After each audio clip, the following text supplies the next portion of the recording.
Thank you, Chair. Minister, do these new socialist mandates infringe on competitive neutrality principles for the energy market operators? No, not at all. We've been very clear in the way that we developed the legislation and the establishment. Did you need to go to agreement or dispensation from the rules, or did you did you exempt yourself? No, I don't exempt myself. I don't have those powers. But what I'm saying, I don't think I do. But certainly we believe and we are very confident and we know that none of the powers and authority that the SEC has offends any of those competitive neutrality principles. So did you receive advice on that? Certainly we have got all of that advice, yes. Can you expand on that very briefly? Well, perhaps, yeah. Yeah, I'm happy to answer that question and expand on that, Ms Benham.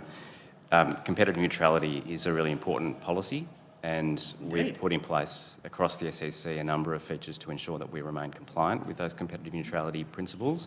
At its core, what that policy requires of any government enterprise is that we operate fairly and don't enjoy unfair advantages by virtue of our government ownership.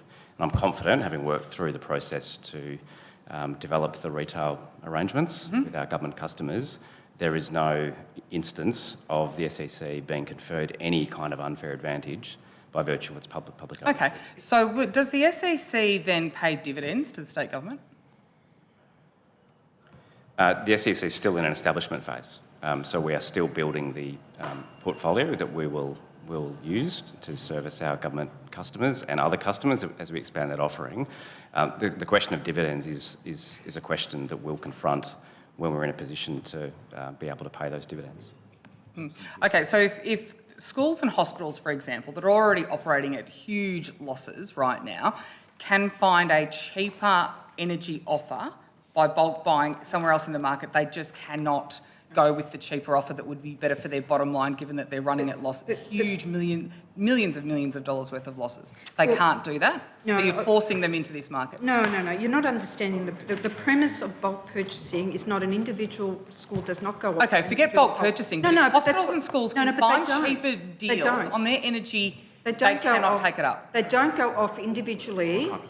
The school down the road, Mill Park Heights Primary School, does not go down the road and say, oh, geez, we need to renew our... So they can't compare the market. What I'm talking about is comparing the market. You don't understand. No, I do understand. I'm just asking a very simple question. Can these entities, like hospitals, that, let's be honest, when the sun's not out and the wind's not blowing, what are they then, what's the base load? And why are they not allowed to compare the market? NGV, Melbourne Zoo?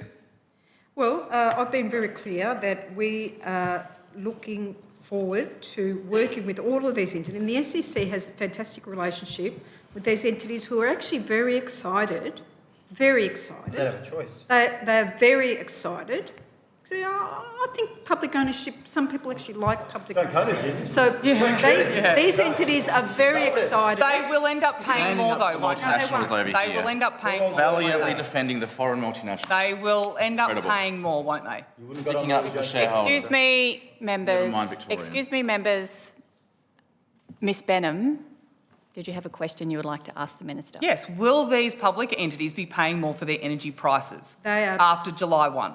The contracts that the SEC has struck with the bulk purchase arrangements are competitive, and that there are pricing benefits as well as non-pricing benefits that the SEC will do. And all of these entities, all of these are very excited about the prospect of working with the SEC on the contracts and the benefits that can be delivered. So that's a yes? So that's a yes? When can we compare? Is it 12 months? When can we measure that, if they're paying more?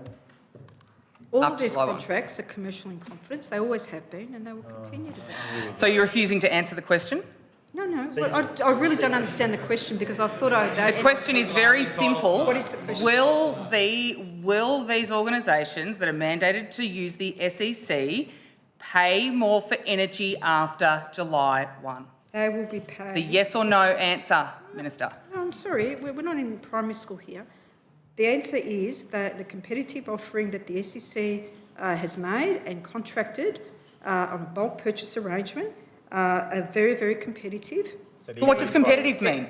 Increased price. Excuse me, members. Could you you've asked a question, Ms. Benham. I am assured. And I'm trying to get to an answer, Chair. Excuse me. The minister is attempting to answer your question, and the members to your left and to your right keep talking over the top of the minister. I cannot even hear the minister speak.